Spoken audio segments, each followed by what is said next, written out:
Good morning and welcome to the Center for Spiritual Living. Such is the nature of life that all it asks and all it wants is the opportunity to appear, and you are that opportunity. And so am I, and so it is. So I trust on this wonderful Christmas morning, and probably pretty chilly where you are. By now, you have some presents opened and some hot coffee going and some crazy Christmas breakfast that you don't do any other time of the year. Who knows what's up? We all have our own ways of doing Christmas morning. It's a special day. It's an exciting day. There's always such anticipation. So whatever you're celebrating today, whether it's Hanukkah or Christmas or Kwanzaa or Saturnalia, or you're still in the afterflow and the afterglow of celebrating the solstice, which is actually the granddaddy of all of these celebrations because it's the one that we all experienced earliest and most universally in our development as human beings and as a species. So whatever you're celebrating, we celebrate you and we celebrate your holiday with you. Glad you decided to use some part of it here to be with us. And we honor you. We honor whoever you are, whatever ethnicity you belong to, however you self-identify. All of those things work.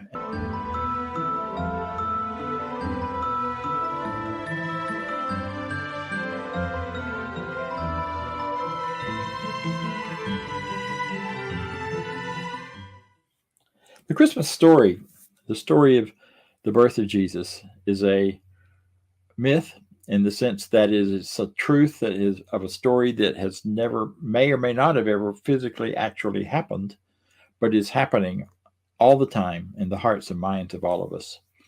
We're talking about the Nativity 2.0.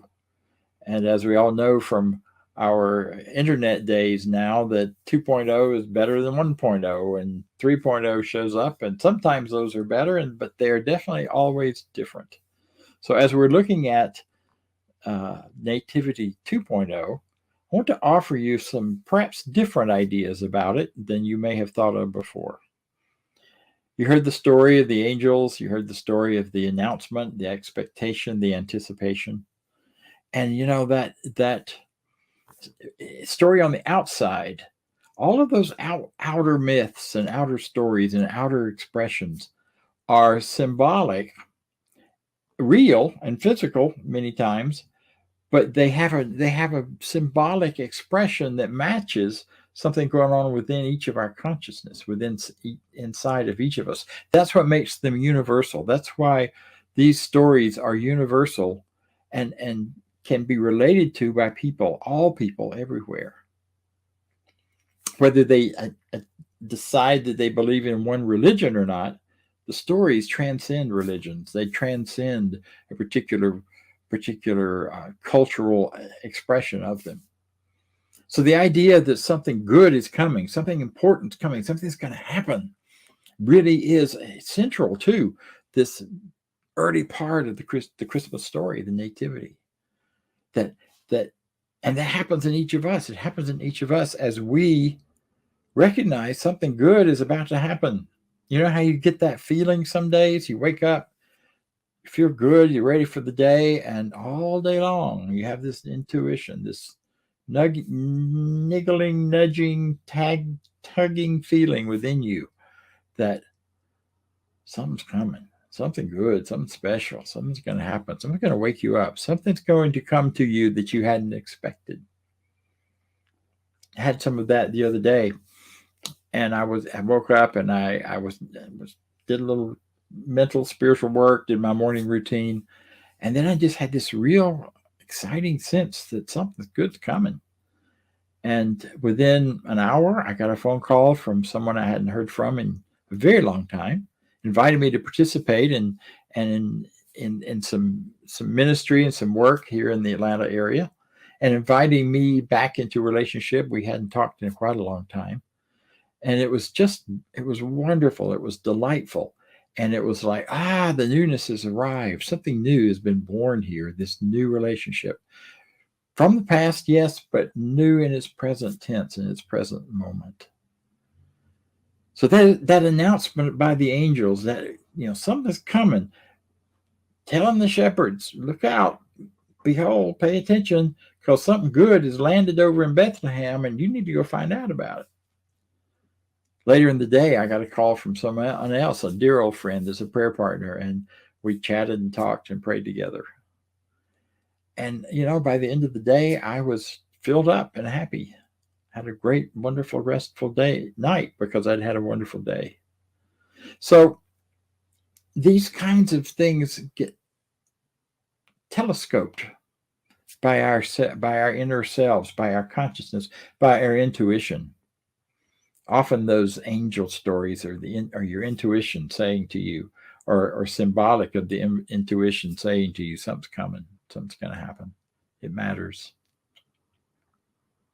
This universe we live in is just a huge, amazing, connected, interacting, collaborating process of energy and information that shows up in all sorts of shapes and forms.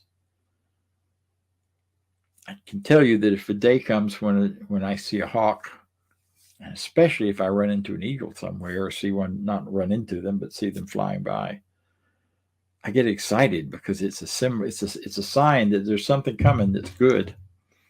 And whether it was already going to come anyway, or whether my excitement helps to create it, doesn't matter. It's still coming. It's still about to happen. Because there are messages, and there's connecting and realities way beyond the visible, way beyond the apparent. And that's a lot of what this whole nativity story is about. The story goes on that Mary and Joseph, when they went down to register to pay their taxes, basically they had nowhere to stay in Bethlehem, because the place was packed with all of the people coming back there who were of the house of David to register. And so they stayed in an inn. But there was no room in the inn. So I'm not quite sure where they stayed. But there was room in the stable in the inn for Mary and for the birth of the Christ.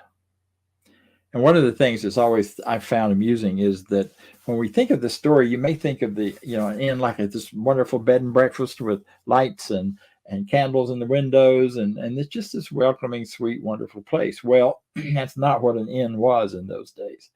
An inn was an open space with some kind of barrier around it, either brush and thorny bushes that could not easily be gotten through, or walls, or some sort of barrier. And they had guards around them.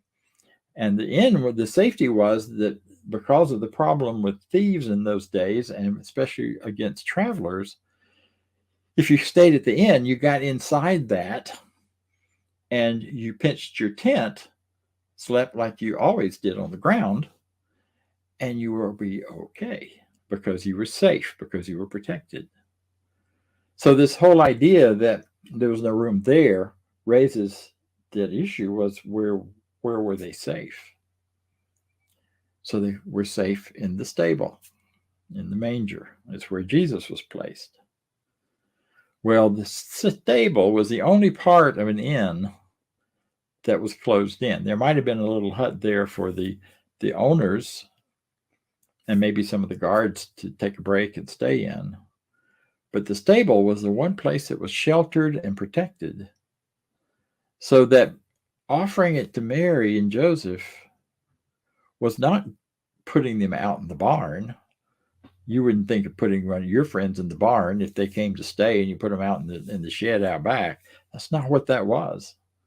They were being offered the best place to stay, especially for someone about to give birth, which was closed in, it was sheltered, it was warm, it was safe. Safer than being out in the inn itself. So these wonderful things that happen inside of us, these ideas that are born and birthed and start to show up, they aren't tossed out into the shed. They aren't put aside as if they aren't important. No, they're put in the place of greatest importance in our minds. They come up and you find it and you nurture it and you think about it and you feel it. Jesus was put in the manger in the place of honor, in the place of protection, in the place of most high regard, which is really pretty wonderful when you think about it. It changes the story a little bit in terms of how you may have thought of it. Poor baby out there in the barn. No, blessed baby, blessed truth, blessed new idea, blessed goodness within you, held in the sacred space. You know, we say in this teaching, in a world of oneness where everything is connected and there is really only one great power that we all live in, and each live and move and have our being. You are the center of that universe. That manger was the center of that inn. It's where the animals came to eat. It's the place that nurtured so much. And that's what we do with new ideas. We bring them into that place of privacy, of care, and we nurture them, and we guide them, and we listen to them, and we let them inform us, and we grow. The other part of the story that comes later, and if you get real technical, probably didn't happen until quite a while later, was the appearance of the wise men. They saw the star in the east. They saw the light, and they followed it. You see a light, you get a good idea, and you follow it. So they followed that, and they came to the place in Bethlehem when the light was shining above it. We get ideas sometimes, or we just have an inkling of something, and we follow our ideas, and we get out of the way of trying to control it, and we just follow it. We just notice and pay attention. The next thing we know, there we are. We've arrived. They arrived. They found the babe lying in a manger. Yeah. And so they came. They were the bearers of great wisdom. It's also an interesting little twerky tidbit that we always talk about the three kings or the three wise men. Nothing says that they were kings, and nothing says there were three of them. There were three gifts, but not three people. So there could have been a whole horde of brilliant astrologers who had studied the stars and followed it to this point. So you don't know. It isn't about the numbers at the beginning of a good idea, the beginning of the idea of finding yourself, loving yourself. Could be many people contributing to that, or it could be one or two.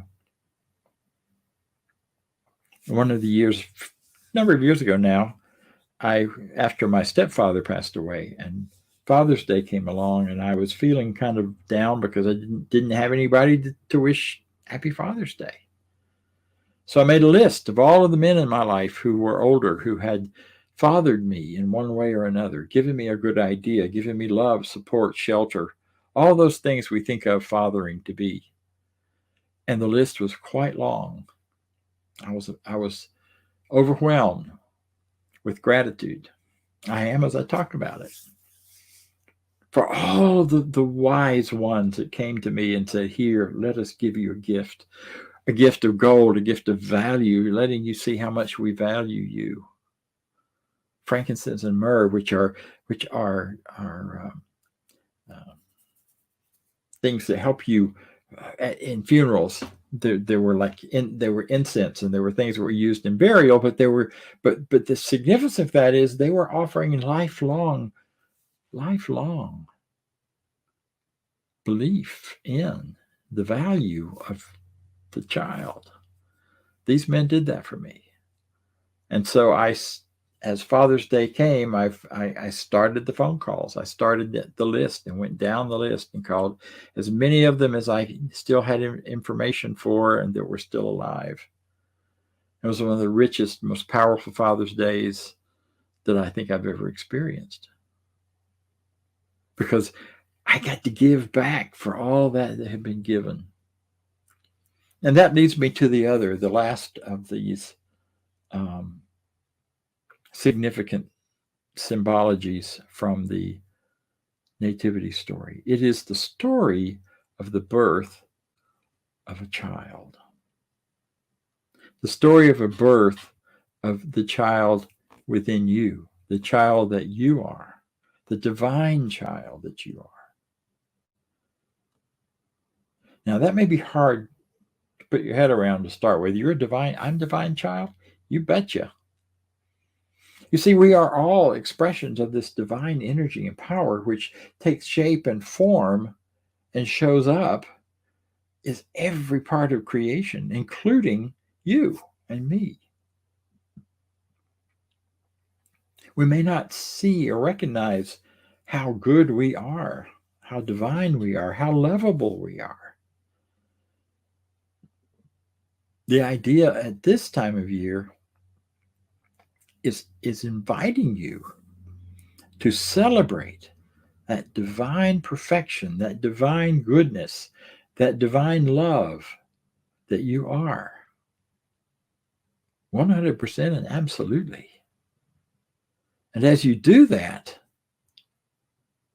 you feel the joy. I feel the joy talking about it. I get tickled. I can't keep from laughing or giggling, because that child is alive and well in each of us. And for many of us, it has been closed over and protected and shut down and hidden because of experiences in childhood or experiences in other places where it didn't seem safe or okay. But what the nativity is telling you is it lives and it's birthed in that place of absolute safety. In the manger, in the center of the universe, surrounded and protected by walls that keep out the cold and let in the warmth, that surrounds you with animals and people of all types and sorts that ever have been. They're all symbolic of the multiplicity of our lives and the beauties of our lives. And so as you settle into that awareness, as you see the next decoration or hear the next Christmas song celebrating the birth, accept that just celebrating your birth, not just the birth of 2,000 years ago, but the eternal, forever and over again birth of newness, birth of new light, birth of new being, birth of new beginnings, starting fresh and innocent like a baby. You can do that. You can do that with the power of your next thought, by accepting these ideas, by deciding who you are and who you want to be, by choosing your beliefs instead of allowing other people to dictate what you think and believe and feel. For we adults who've been around the sun a few times, that may be a challenge at times. But it's really easy when you simply let your own consciousness take you back to that manger, to that safe space within you and within me of the birth of the Christ, the birth of the Jesus. Because you see, you are wonderful in that space. So am I. So finally, in closing, I'd like to share with you a letter. This is from Ernest Holmes, the founder of our teaching, written many, many years ago now. And this is what he has to say about Christmas. Christmas is for remembrance. The love manifested through our gifts to each other typifies the offer of life and the givingness of spirit to its creations. The hands of the eternal are outstretched through our hands, and the heart of the infinite beats in the human breast. But the giver must give of himself or herself or themselves. For the gift without the giver is bare. It is not then in lavish gifts that we find true giving, but in the sweet simplicity of remembrance, in the kindly thought and the tolerant mind and the gentle act. Love alone can give love. Sympathy alone can sympathize. And only goodness can really do or be good. The one who gives for reward does not give at all. He seeks to bargain, to trade for spiritual gifts. Hence, he senses a loss in his own giving and finds no contemplation or completion through the act. But he who gives half his meat to the hungry feels justified and is warmed by his real sense of camaraderie. He has established an actual unity within himself and other offspring of creation. Great causes succeed when there is a giving of humanity to humanity. When the check must come, with the check must come the one who wrote it, his interest, his enthusiasm, his love. The check must be a symbol of his desire to impact of himself. Then shall it multiply in benefits and do good. Charity is cold, but love is warm. When heart speaks to heart, a divine conversation has taken place, a heavenly discourse. Each of us has something to give. Let each see that he gives of his best. If we are bringing our gifts to the altar of love, nothing less than the best is acceptable. Nothing less than all is enough. May the real spirit of Christmas, the giving of the self, yourself, to life, enter and abide in you now and through all times. And so it is.